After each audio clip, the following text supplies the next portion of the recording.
Hello and welcome to Dash School. I am your teacher, Amanda B. Johnson, and this video series is going to provide you with a complete and basic understanding of how a blockchain works, as well as how Dash uses one, and how Dash in general works and serves as a digital cash. This series requires no special pre-knowledge on your part and is intended for everyone. With that said, let's get started. So, speaking of digital currency, how could such a thing exist? How could I send you some bits over the internet that would somehow be interpreted as money? Well, let's think of something we're all familiar with: email. So how about this? Could this email, which states that it represents one e-money, be used to buy things that cost one e-money? Technically, it could. If enough people started passing these around and accepting them for goods and services, this would be a primitive sort of digital currency. It wouldn't be a very good one, however, in that I could do this. If I had sent you this e-money for, say, a subscription to your weekly blog, thanks for that, I could also send that very same email to my friend Sam, to my cousin Bob, and to my neighbor Mary. Now, all of a sudden, where we started out with just one e-money, we now have 4. Poof! New e-monies were simply created out of thin air. And I could technically do this as many times as I wanted.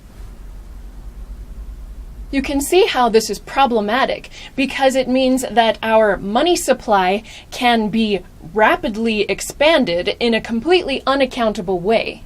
If I can create as many new money units as I want, this currency would be what's called infinitely inflatable. Why wouldn't we want unlimited, unpredictable inflation? Let's consider gold for a moment. You know, that really valuable metal shiny rock. What would happen if, say, an asteroid were to hit the Earth that was made of gold and suddenly increased the available supply of gold by 1 trillion? So that there were gold coins lying around everywhere you looked. You wouldn't even be able to step out your front door without kicking over a pile of gold. If gold were as common as pebbles, do you think people would still be willing to trade, say, a car for an ounce of the stuff? I don't think so. In the same way that gold would be devalued if its supply were increased by 1 trillion, same goes for money. Kind of like this. As the supply of money increases, the purchasing power, or what goods and services each individual unit of that money will get you, goes down. As an example, in the United States there used to be something called penny candy. That was because 1 penny would buy you a piece of candy. Now, a lot of people simply throw their pennies away in the trash can because it will no longer buy them anything. If any new monetary system is to be considered worthy of your attention, it's got to not be like that.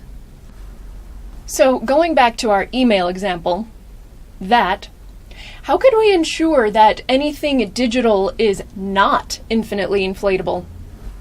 Is the digital realm, after all, not the land of copy and paste? Yeah, like that.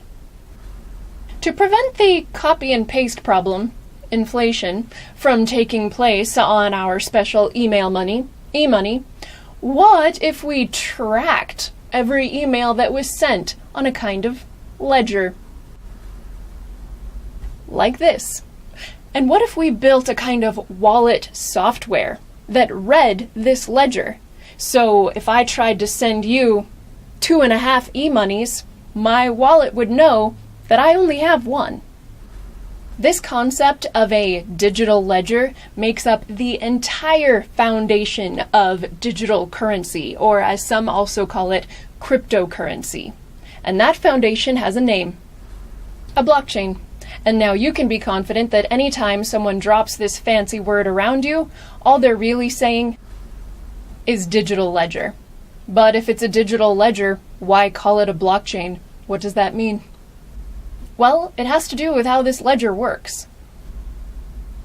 Going back to this concept of a ledger, the most important thing we have to make sure of, to make sure that our monetary supply is open, honest, accountable, auditable, we have to make sure that the numbers are trustworthy. How can we make sure, for example, that I don't do something like this? Wouldn't that be convenient for me? Or how do we make sure that I don't do something like this?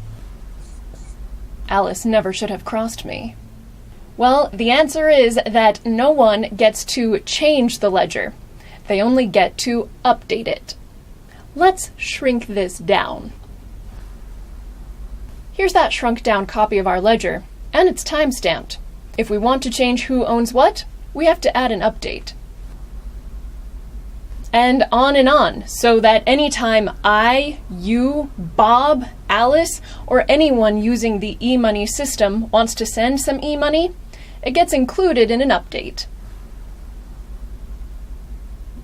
After a bit, you start to see where this digital ledger gets its name. Each update to the ledger is called a block, and the cumulative result of this is a chain. Hence, blockchain. Now you might be thinking to yourself, that seems like a novel way to try to do money, but who gets to make entries into the blockchain? When do they get to make entries into the blockchain? Any old time they want? And why should we trust that people making entries into the blockchain are making accurate entries? Well, my friend, that you would even wonder such a thing, it tells me that you are clever enough to have a complete understanding of all things blockchain and digital currencies. So why don't you hop on over to episode 2 to find out the answers to your questions. So the state in which all or the majority of the network agrees on the same versions of the blockchain is called consensus. And it is from consensus that a blockchain running network achieves most of its security.